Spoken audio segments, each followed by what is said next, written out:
Hello friends, welcome again to my YouTube channel. And आज हम बात करने जा रहे हैं बच्चों के टैंट्रम्स और मेल्टडाउन्स के बारे में।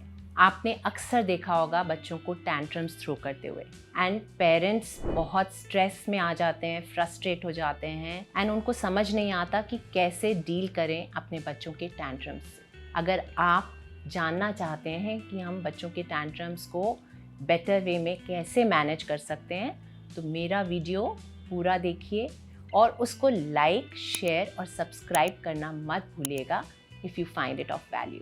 First of all let's talk about कि टैंट्रम्स होते क्यों हैं और होते क्या हैं। सो टैंट्रम्स हैं जब हमारे बच्चे अपने इमोशंस को एक पॉजिटिव वे में एक्सप्रेस नहीं कर पाते। वो चिल्लाते हैं, चीखते हैं, गुस्सा करते हैं, कई बारी ज़मीन पर लेट जाते हैं या फिर रोना शुरू कर देते हैं। कई बारी किसी को हिट करते हैं या अपने आप को नुकसान पहुंचाते हैं। कुछ इसी तरह से टैंट्रम दिखाई देता है और पेरेंट्स फ्रस्ट्रेट हो जाते हैं। उनको नहीं समझ आता कि इसको कैसे डील करें। समटाइम्स वो अपना ही आपा खो बैठते हैं। Sometimes they lose their own cool when a child is throwing a tantrum. So let's understand कि टैंट्रम होते क्यों हैं। फर्स्ट ऑफ ऑल मैं आपको बताना चाहती हूँ कि टैंट्रम्स टॉडलर एज ग्रुप में यानी कि 1 to 3 इयर्स की एज में होना नॉर्मल होता है और उनको हम प्योर टैंट्रम कहते हैं या ट्रू टैंट्रम कहते हैं। और कई बारी ये जल्दी भी शुरू हो जाते हैं, as early as may be 9 months of age. And उस समय इनका होना स्वाभाविक है क्योंकि हमारा जो बच्चों का ब्रेन है वो बहुत तेज़ी से डेवलप हो रहा है और इमोशनल ब्रेन भी डेवलप हो रहा है। जो हमारा एनालिटिकल ब्रेन है, जो सोचने का, एनालाइज करने का, लॉजिकल थिंकिंग का, डिसीजन को हम नियोकॉर्टेक्स या प्रीफ्रंटल कॉर्टेक्स कहते हैं, वो अभी डेवलप नहीं होता। तो बच्चे जो भी करते हैं वो अपनी इमोशनल ब्रेन से ड्रिवन होके करते हैं। एंड इसलिए जब भी अगर कोई भी चीज़ उनको परेशान कर रही है, वो गुस्सा हैं, किसी चीज़ को लेके फ्रस्ट्रेटेड हैं, उन्हें अटेंशन चाहिए, उन्हें भूख लग रही है, उन्हें नींद आ रही है और उनको नहीं पता कि वो लैंग्वेज में कैसे उसको एक्सप्रेस करें, तो वो टैंट्रम थ्रो करते हैं, रोकर, चिल्लाकर, कुछ चीज़ को हिट कर कर या फिर गुस्सा करके। This is what a true tantrum is. And अगर हम ये चीज़ को समझ लें कि इस एज में टैंट्रम होना नॉर्मल है तो हम अपने बच्चे के साथ एम्पैथाइज कर सकते हैं और उसको इफ़ेक्टिवली मैनेज करना भी आसान होगा। दूसरी तरफ जो टैंट्रम्स मोस्टली 2.5-3 साल पे शुरू होते हैं और बड़ी एज तक चलते हैं, they are generally manipulative tantrums. जब बच्चा टैंट्रम थ्रो करता है क्योंकि उसे पता है कि ऐसा करने से जो वो चाहता है वो पूरा हो जाएगा। तो सपोज़ बच्चे को आप मार्केट लेकर गए हैं और उसको कोई टॉय चाहिए और वो टॉय की ज़िद करता है और अगर आप मना करते हैं तो वो रोने लगता है, चिल्लाने लगता है या वहीं पर आपको हिट करता है या ज़ोर ज़ोर से कुछ कहने लगता है। And that is a manipulative tantrum. और अगर आपने एक बारी उस टैंट्रम के दौरान पर उसकी बात मान ली या बच्चे को लगा मैं ऐसे करूँगा तो मेरी बात मान ली जाएगी, तो वो बिहेवियर रीइंफोर्स होता है और वो बच्चा बारी बारी टैंट्रम्स थ्रो करता है। So this is about the type of tantrums.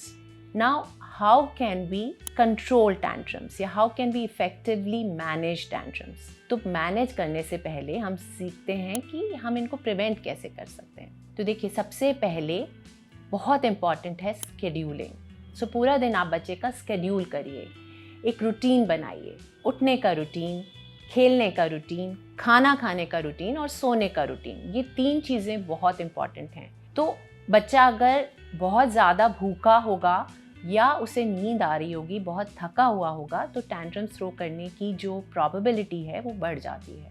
तो ध्यान रखें कि आपका बच्चा बहुत ज़्यादा भूखा भी नहीं हो और जब उसे नींद आ रही हो मतलब वो प्रॉपर्ली सोए, बहुत ज़्यादा थका हुआ भी ना हो। तो इन 2 चीज़ों का आप मेन ध्यान रखें। अगर इस तरह से आप स्केड्यूल करेंगे तो बच्चा सिक्योर भी फील करेगा एंड वो ज़्यादा काम भी रहेगा और कंपोज रहेगा और टैंट्रम्स कम थ्रो करेगा।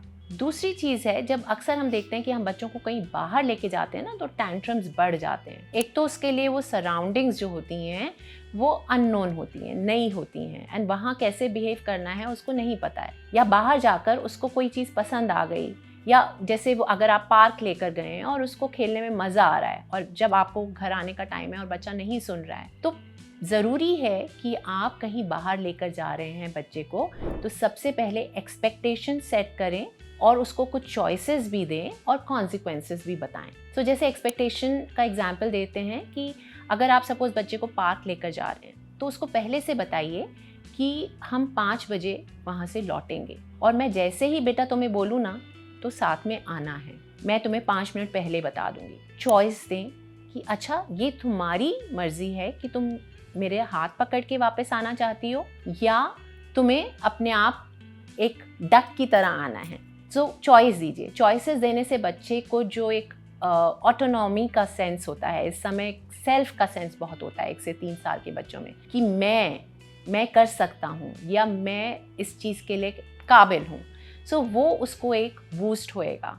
सो रिस्पेक्ट दैट और उसको चॉइसेस दीजिए। और तीसरी चीज़ कॉन्सिक्वेंसेस, कि बेटा अगर देखो मैं 5 मिनट्स दूंगी और अगर तुम साथ नहीं चले ना, तो फिर हम नेक्स्ट डे नहीं जाएंगे पार्क। सो ये 3 चीज़ें जब आप उसको पहले से सेट करेंगे, अपनी एक्सपेक्टेशंस, चॉइसेस देंगे और कॉन्सिक्वेंसेस भी बताएंगे, दैट विल प्रिवेंट टैंट्रम्स। और एक चीज़ है कि आप पहचानना सीखिए, देखना शुरू करिए वो वार्निंग साइंस के लिए कि बच्चा ना अब टैंट्रम थ्रो करने वाला है। तो मे बी बच्चे के चेहरे के जो एक्सप्रेशंस हैं वो आपको देखें कि आप बदल रहे हैं, बच्चे को पसीना आ रहा है, बच्चा अपनी मुट्ठियाँ बंद कर रहा है, तो समझ लीजिए कि वो अब टैंट्रम थ्रो करने वाला है। एंड उस समय आप क्या तरकीब यूज़ कर सकते हैं, एक है कि आप उसको डिस्ट्रैक्ट कर सकते हैं, आप उसका ध्यान कहीं और बटा सकते हैं। So that will also prevent tantrum. और एक चीज़ है कि आप अपने बच्चे के ट्रिगर्स को समझिए, क्या क्या चीज़ें बच्चे के टैंट्रम्स को ट्रिगर करती है। सपोज आपका बच्चा बहुत पर्टिकुलर है, उसको हर रोज ग्रीन कलर की प्लेट में खाना खाना है या उसको ब्लू कलर का ही ड्रेस पहनना है, तो आप उस चीज़ को कंटेस्ट मत करिए, इस चीज़ को इंश्योर करिए कि आपके घर में खूब सारी ग्रीन प्लेट्स हैं और उसकी बहुत सारी ब्लू ड्रेसेस हैं। Let the child have what he wants, इसमें कोई नुकसान नहीं है। तो again this will prevent the child from throwing a tantrum. और एक चीज़ बहुत इंपॉर्टेंट है, अपना खुद का स्ट्रेस मैनेज करना, अपना काम एज अ पेरेंट मेंटेन करना। अगर आप काम हैं, आप कंपोज्ड हैं, आप स्ट्रेस नहीं हैं, तो आपका बच्चा भी काम रहेगा, स्ट्रेस फ्री रहेगा और टैंट्रम्स कम थ्रो करेगा। तो ये तो रही बात 1 से 3 साल के बच्चों की। जब बच्चे बड़े होने लगते हैं, 4, 5, 6 साल की उम्र के बाद भी उनके टैंट्रम्स कंटिन्यू करते हैं, तो हमें देखना होता है कि हमारे पेरेंटिंग स्टाइल में क्या चीज़ मिसिंग है, क्या हमें ट्वीक करने की ज़रूरत है, क्या हमें अपने पेरेंटिंग स्टाइल में चेंज करने की ज़रूरत है, जिससे हम अपने बच्चे के टैंट्रम्स को बेटर वे में कंट्रोल कर सकते हैं। जैसे सपोज़ करिए कि बच्चा ज़िद कर रहा है कि वो खाना तभी खाएगा जब उसको स्क्रीन मिलेगा, जब उसको टीवी आप अलाउ करोगे देखने के लिए। सो वहाँ पर you need to set certain boundaries, limits, कि दिस इज़ नॉट अलाउड, खाना खाने के टाइम स्क्रीन नहीं मिलेगा, आप स्क्रीन तभी मिलेगा जब आप खाना अपना फिनिश कर लेंगे, अपना लंच या डिनर आप अपनी मील फिनिश कर लेंगे। तो जब आप एक दायरा बनाएंगे, लिमिट बनाएंगे और उसको फॉलो करेंगे कंसिस्टेंटली, तो बहुत ही जल्दी आपके बच्चे के टैंट्रम्स बंद हो जाएंगे। या वो कहीं मार्केट में आप लेकर गए हैं और कोई टॉय की ज़िद कर बैठा है और जब आपने मना किया तो वहीं लेट गया, आपको एम्बैरेसमेंट हो रही है, आप शर्मिंदा हो रहे हैं कि लोग क्या सोच रहे होंगे, चलो दिला देते हैं बच्चे को, बट नहीं, आपने ये नहीं करना है। उस समय मे बी आप उसको बहुत काम कंपोज रहकर वहाँ से उठाकर चले जाएंगे और जब बच्चा शांत हो जाएगा तो उससे बात करेंगे कि इस तरह का बिहेवियर बिल्कुल भी एक्सेप्टेबल नहीं है और अगर उन्हें कुछ चाहिए तो नेक्स्ट टाइम किस तरह से उसको पॉजिटिव कंस्ट्रक्टिव वे में मांग सकते हैं। तो अगेन ये चीज़ बहुत इंपॉर्टेंट है, अपने बच्चों से कम्युनिकेट करना, और बहुत इंपॉर्टेंट है खुद का काम मेंटेन करना। एक और चीज़ है कि बच्चा जब आपका टैंट्रम थ्रो कर रहा है, चिल्ला रहा है, चीख रहा है, तो आप बिना किसी इमोशनल अपहीवल के, मतलब खुद गुस्सा हुए बिना, खुद परेशान हुए बिना, बिल्कुल एक रोबोट की तरह उसका हाथ पकड़िए और उसको एक शांत कॉर्नर में छोड़ दीजिए, इग्नोर करिए उस चीज़ को।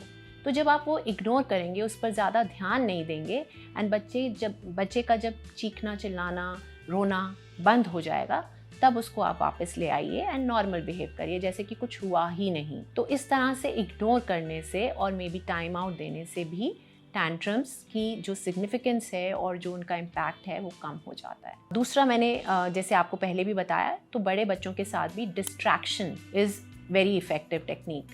तो अगर बच्चा टैंट्रम थ्रो कर रहा है तो उसके बारे में बात करने से, या क्यों तुम टैंट्रम थ्रो कर रहे हो, क्यों फैल रहे हो, क्यों गुस्सा कर रहे हो, क्यों रो रहे हो, rather than that try to distract the child. उसको दिखाइए कुछ और, कहीं और ध्यान बटा दीजिए। देखो बेटा, वहाँ कितनी सुंदर रोड पर देखो कितने कलर्स की कार जा रही हैं।